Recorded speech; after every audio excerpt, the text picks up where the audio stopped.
Hello বন্ধুরা, সবাই কেমন আছেন? আশা করছি সবাই খুব ভালো আছেন এবং সুস্থ আছেন। অনেকে বাড়িতে মাছের তেল আসলে পাটে ফেলে দেয় বা ব্যবহার করে না। আজকে আপনাদের আমি দেখাবো মাছের তেলটাকে সুন্দরভাবে একটা তরকারি করে, যাদের মাছের তেল ভালো না লাগে এইভাবে একবার করে খেয়ে দেখবে, মাছের তেল অবশ্যই ভালো লাগবে। চলুন শুরু করা যাক আজকের এই রেসিপি।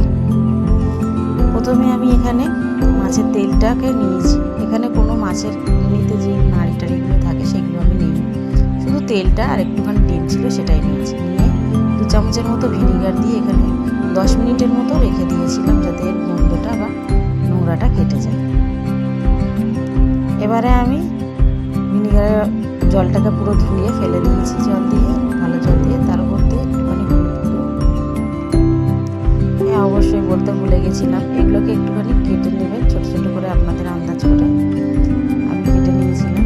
এবারে জিরে মরিচের গুঁড়ো দিলাম আর একটুখানি লবণ দেব, দিয়ে এটা হাতের সাহায্যে মাখিয়ে 10 থেকে 15 মিনিটের মতো রেস্টে দেব।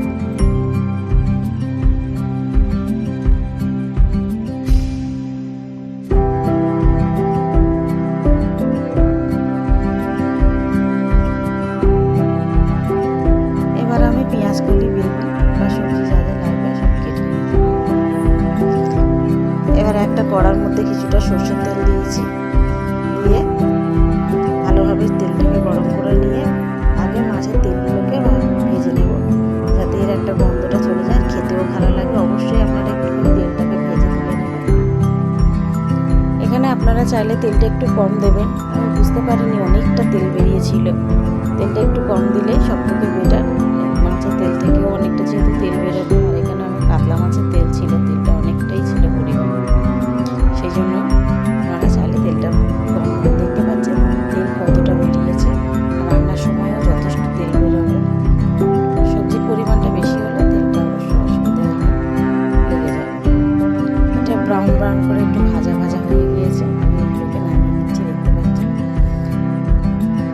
এবারে ওই তেলের মধ্যে একটুখানি কালো জিরে আর একটা কাঁচা লঙ্কা বড় দেখে চিড়ে ফোড়নে দিয়েছি।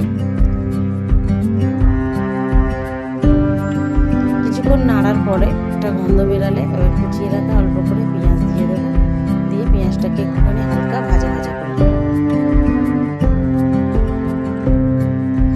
পেঁয়াজের কালারটা চেঞ্জ হলে ওতে একটুখানি অল্প আদা রসুন দেবো।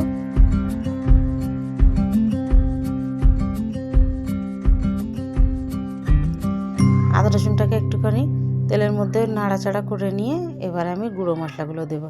প্রথমে অল্প করে একটুখানি হলুদ গুঁড়ো দিলাম, তারপরে একটু লঙ্কার গুঁড়ো, আবারও একটুখানি হলুদ গুঁড়ো দিয়েছি, জিরে মরিচ দিয়েছি, দিয়ে একটু মশলাগুলোকে ভালোভাবে একসঙ্গে কষিয়ে নেব।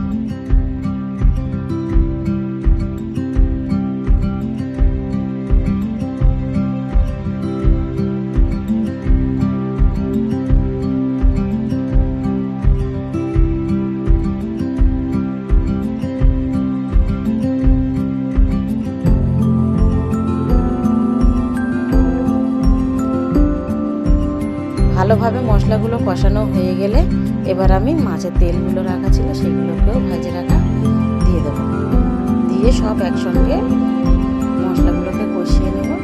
নিয়ে এবারে কেটে রাখা আর ধুয়ে রাখা সবজিগুলোকেও দিয়ে দেবো। প্রথমে আমি বেগুন, পেঁয়াজ কালি সবই দিয়ে দিয়েছি। এই রান্নায় আমি আলু দেবো না, আপনারা চাইলে আলু দিতে পারেন, তবে আমার আলু ছাড়াই বেশি ভালো লাগে, সেই জন্য আমি আলু ছাড়া করেছি। এখানে একটু লবণটা কম মনে হচ্ছিল, তাই আমি আর একটুখানি লবণ দিয়েছি।